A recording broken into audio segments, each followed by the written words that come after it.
All right, I made sure to have Bobo ready to go because I promised him the last time I did a read aloud that he could do a read aloud with me. And of course, Bruno decided he needed to be a part of this as well.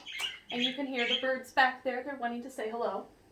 But today, our read aloud is The Music of the Sea by Susanna Island and Marta Chicote. The birds are very excited about the music of the sea. Lemon Sea was a little seaside village. It had an old chapel without a bell and 4 tiny cabins. Though it was only a little village, it was full of life. The villagers spent their days in the streets, and the children played happily on the seashore. You good there, Bobo? One day, Lemon Sea was hit by a huge storm. Rain flooded the land, and a wild wind destroyed all of the crops. It blew away the villagers' boats and tore the roofs off the houses. But worst of all, it frightened away the fish, who swam off to find calmer waters. From that day on, there was nothing left to catch along the whole stretch of coastline. Little by little, the families left the village to find a new home. Well, Bobo is excited about this part. In a small blue cabin lived Daniel and his daughter, Marina. He was a very stubborn fisherman, and he decided to stay put. He was sure that sooner or later the fish would return. But Marina didn't understand why her father wanted to stay in the nearly deserted village. She felt sad and lonely, as all of her friends had left. How would you feel if all your friends had moved away? Yeah, I know I've had my friends move away, and that has made me feel very sad. It's nice, though, when you have a phone and you can call them, or if you know their address, you can write and send them a letter. Every night, while Marina was asleep, Daniel would sneak out of the house and head towards the quay. He was preparing for a surprise. Early one morning, the fisherman woke up his daughter. "There's something I want you to see," he said. They sat down on the stones by the quay and waited for the tide to come in. When the water finally reached them, something incredible happened. Strange, beautiful music began to play. It washed over the waves, flowed between the houses, rose into the sky, and drifted far, far away. It was a deep, captivating sound, mysterious and unique. "My gift to you is the music of the sea," said the fisherman with tears in his eyes. Daniel had cleverly drilled pipes into the quay, creating a wonderful sea organ. The sea played this instrument with its waves, its currents, and its tides, accompanied by the wind. So right here, you can see there's some holes on what they're standing on. I will share a link for you because there is a place in the world where this happens.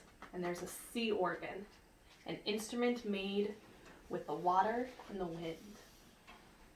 From that moment on, Marina enjoyed life in Lemon Sea much, much more. The ever-changing music of the sea was there to keep her company. Sometimes it reminded her of the church bells, and other times of a great ship sailing towards the village. Once she imagined it was a choir of children singing together, and even a great opera. Do you remember what an opera is? Yep, so it's like a play, but everything is sung. There is no speaking words, just singing words. That is what an opera is. Oh, I think I got 2 pages.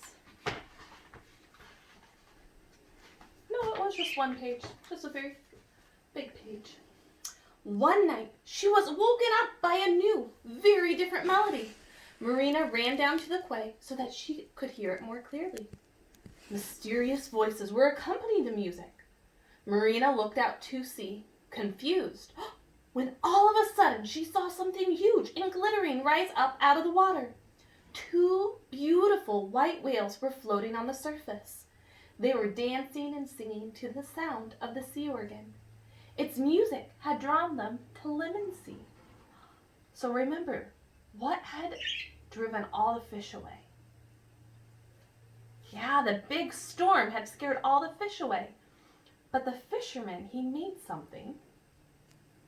Yep, he made the sea organ and had created music. And the fish came back. Let's see what happens next.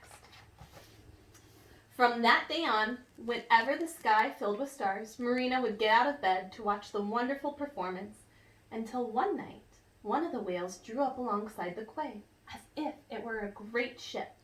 That night, and many more besides, Marina sailed far out to sea with the whales. She would lie down, and as she listened to the music of the sea, she would fall fast asleep. She would bathe in the light of the moon and the stars until the sun rose over the horizon and the whales took her back to the shore. I want you to think, do you think she really went out on the whales? Or is this an imaginary story? Yeah, this is an imaginary story, but could you imagine laying out on the waters on a huge whale, looking up and seeing the stars, hearing the music of the sea? What would that make you feel like? Maybe peaceful? Maybe feeling like the world is a really big place? The arrivals of the whales made Marina happy to be in Lemon Sea again. But as the days went by, Daniel began to lose hope that the fish would ever return, and finally he decided to leave the village. One morning they climbed on board their boat. Marina felt sad and did not want to go. That day the sea was playing a strangely beautiful song. It didn't seem to be saying goodbye to them, but quite the opposite. Daniel began to row, but no matter how hard he tried, he couldn't move forward. With puzzled expressions, the father and daughter looked down into the water.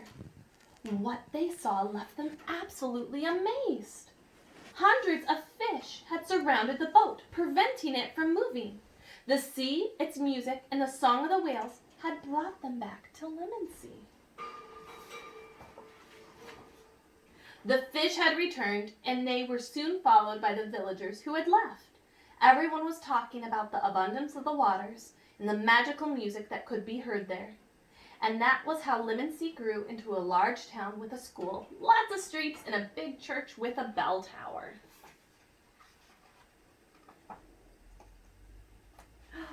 Oh, if you get a chance to look at this book a little closer, there's actually fish talking to the people in the village. Real or make-believe? Yeah, that's a make-believe part. And every night, Marina would head out to sea with the whales.